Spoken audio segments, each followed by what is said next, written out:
I just added a B2 bomber to my city builder, and it's about to obliterate everything I built in seconds. It can carry nuclear weapons and this boy is headed straight for our city. Yes, our city. You guys voted for the game name and I saw one that felt perfect. Welcome to Capital Chaos, a city building game where you have to try and survive the quadrillion random events I keep adding every now and then.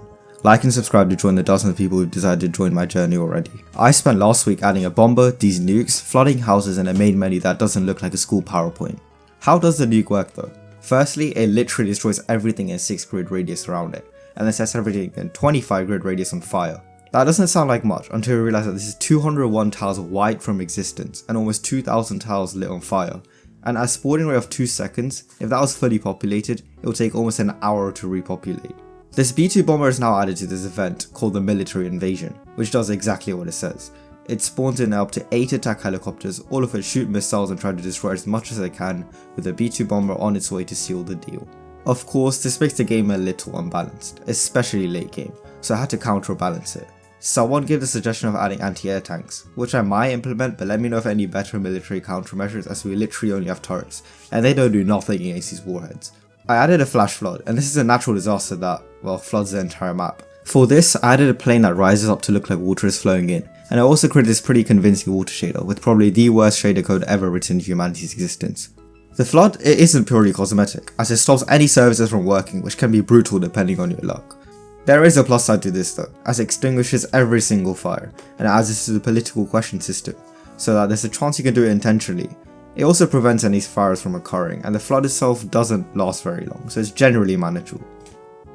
What's the political question system, you say? It's a random event that gives you a buff or a debuff, which could be something that could ruin your game or save it.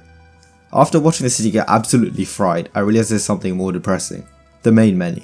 Let's fix this abomination. I'm going to do this with a 2-font design, and I saw this pretty clean font over, so I was going to use this. And I went through like 5 different fonts and finally settled on all of these. As well as choosing the color palette, although it's barely considered one. Darkening the background a touch, and I think this looks a lot better than what it used to. There is no settings menu because I don't even know what I would put there, apart from maybe full screen resolution and probably a show trees option for like those potato PCs. I did also add controller support a while ago, and now most things do work nicely, although it's quite janky at times and holding that left thumbstick to move faster is not ideal.